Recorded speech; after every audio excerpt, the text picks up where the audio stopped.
Hi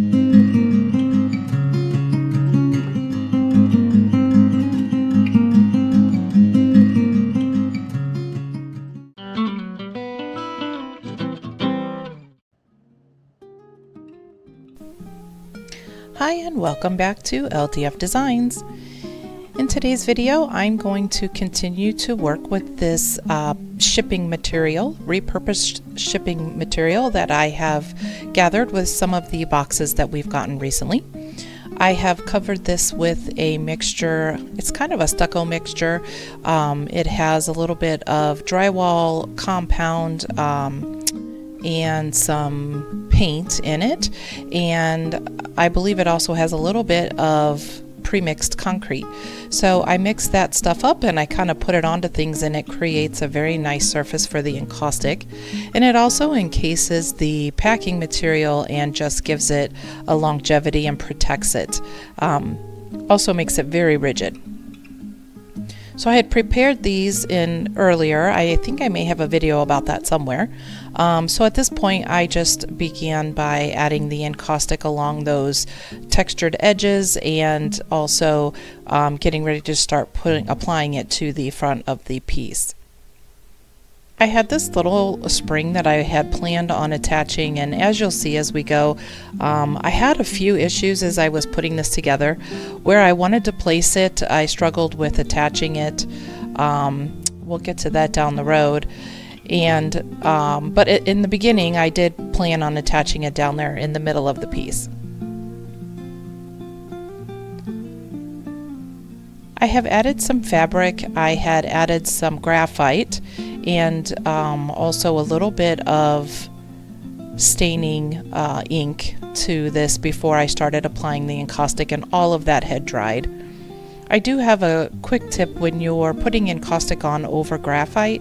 The very first layer or two, it really helps if you dab it. If you pull the warm encaustic over charcoal or graphite, it will pull that graphite or charcoal and kind of muddy your encaustic or blur your lines that you drew with. So I usually like to tap it on a little bit before I start pulling the brush over it.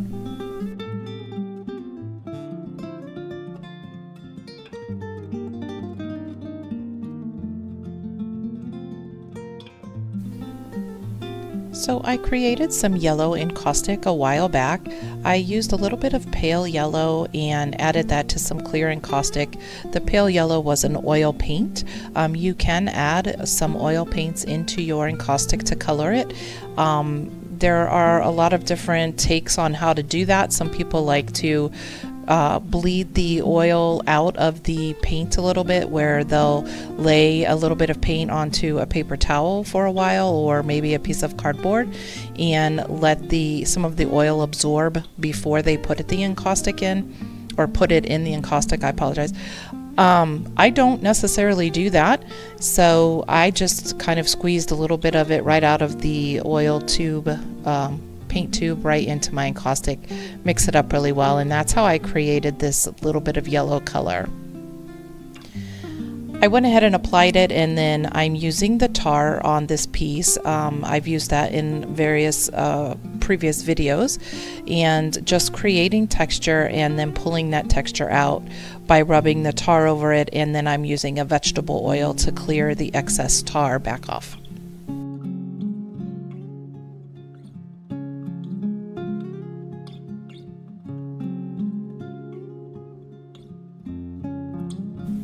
I really wanted to build up the texture in that middle area, so I was just using what they call accretion. Again, making sure your brush is slightly cooled, and as you pull the slightly cooled wax over, it will build up on the surface, just creating a larger texture. At this point, I decided to go ahead and pull out this brass ring that I have, and was using it just to draw a circle with my pointer tool there, and then again making more lines and marks so that I can fill it in with the tar.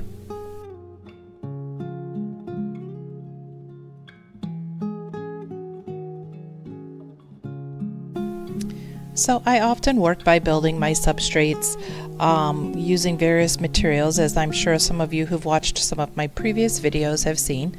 What I do find a little bit of a struggle is then I have to work around these objects, whether it be a metal rusty object, or in this case, again, I used some packing material and made some shapes and connected them all together. But then I have to work around those shapes, and that can be very challenging when you're trying to create your composition. And I struggled with that a lot with this piece. I had a little bit of an idea of maybe where I thought it might go, but I found it very challenging working around those circles and wasn't quite sure how to incorporate that whole section into the piece. So as we go through the rest of this video, you'll see that I do struggle with this top half quite a bit, making things, covering it up, and then here shortly I'll do something a little bit kind of crazy.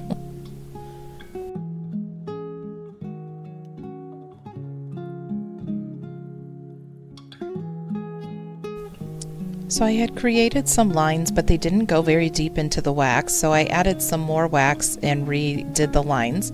That's what I'm doing here. But then here shortly I end up kind of covering all of this up. Again, the struggle to work around these objects is a real thing. I don't know if there's others of you out there that are doing it. Well, I know there are. If you have any tips, let me know. Sometimes I try to think forward when I'm creating my pieces, to try to think that through. But sometimes I just get so excited in the moment, I start putting things together, and I don't really think about how to work around things when I go forward. So at this point I started to add a little bit of white onto that opposite side, thinking maybe I would want to use a little contrast, but didn't really feel like that was a good look once I got it put together.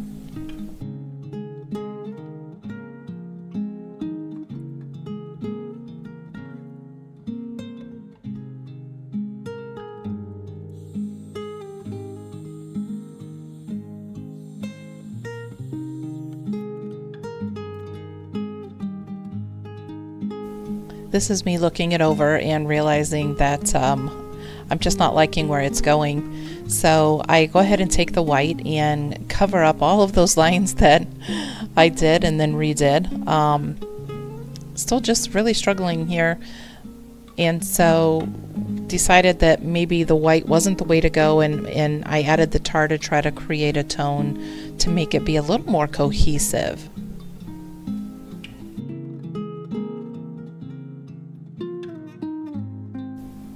Then I got even more courageous, and I pulled out some gold foil and started to cover this whole area, which was kind of challenging again with the circles that I was working around.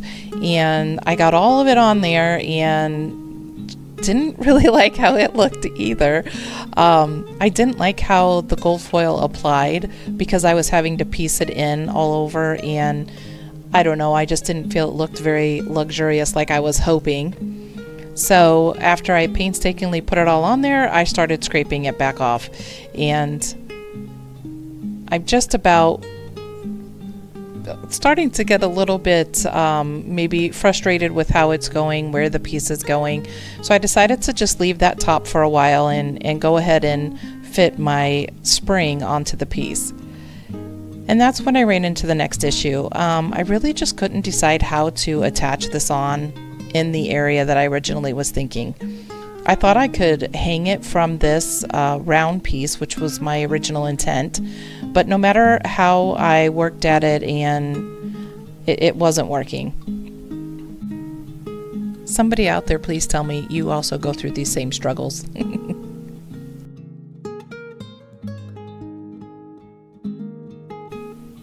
Eventually I kind of gave up putting it in that spot and moved it up in between the two circles and was able to secure it better there, the way that I wanted to do that.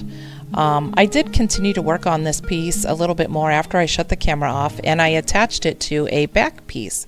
And if you jump over to my Instagram page, you'll be able to see photos of the finished work there. Thank you for watching today.